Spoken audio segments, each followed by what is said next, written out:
Yeah, no, it was the most profound thing that ever happened to me.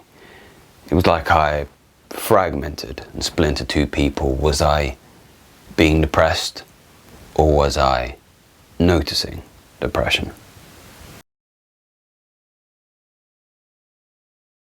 Hello my friends, I wanted to share with you one of my most deep-seated revelations I had regarding my depression a few years ago. I hope you are able to follow along with me as I try my best to articulate how I figured out that my depression was just an illusion. And if you suffer from depression, by the end of this story, I hope I will have imparted in you the same revelation. So for reasons I won't go too much into for wishing to give it justice in a video of its own, I found myself depressed midway through 2018. I experienced a traumatic event which many would deem the trigger of some deep-seated severe depression. I didn't want to get up in the morning, or I couldn't get up. If I did manage to go to work, I found myself itching to go back home to my bed as soon as humanly possible. Sleep was something I could just never get enough of, and I didn't know whether it was because I was tired or I just didn't want to wake up. I hadn't made a conscious choice back then, but I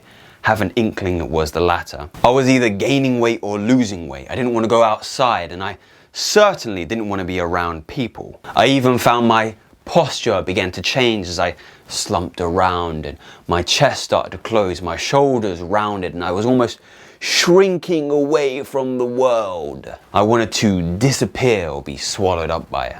Perhaps you have had experience with the state of mind I am describing, and if not, I hope you are enjoying isn't the right word, I hope you are living vicariously through me. The mental dialogue that ran parallel with most of my behavior, that disembodied voice commenting on every feeling and action and event in my life. I don't want to get up, leave me to my own.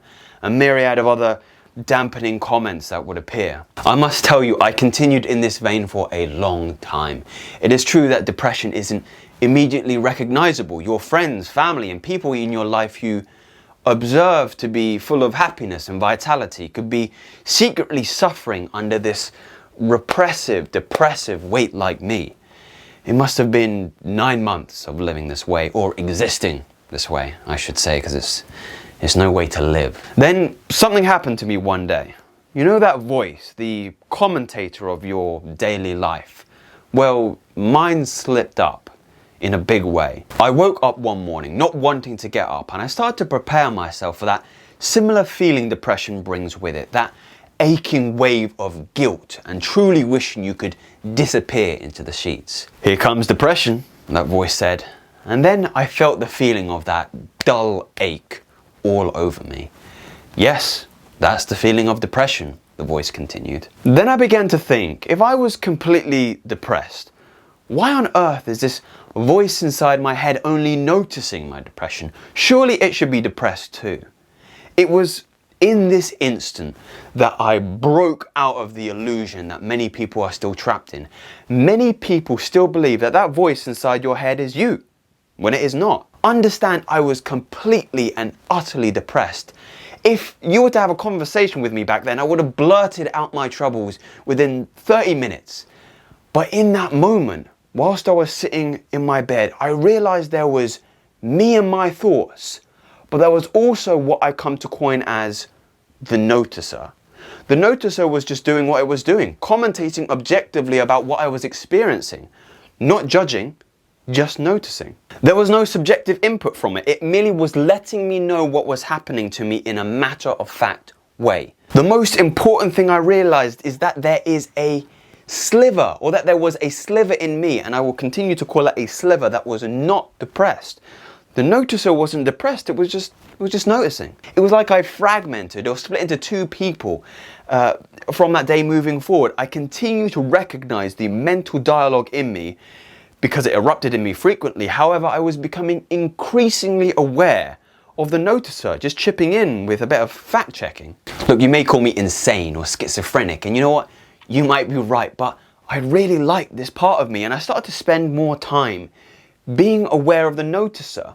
I gave it more of my energy and time whenever it arose in me, and over time that sliver grew and grew, and it started to really push its jurisdiction on some of my negative thoughts when they arose. I remember a particularly memorable event whereby I was talking to a good friend of mine, and I had confided in him some of the negative thoughts I was experiencing, the crippling depression, and that I was hopelessly depressed.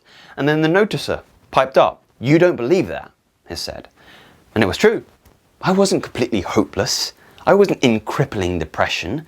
In that moment, I just wanted attention and comfort from a friend.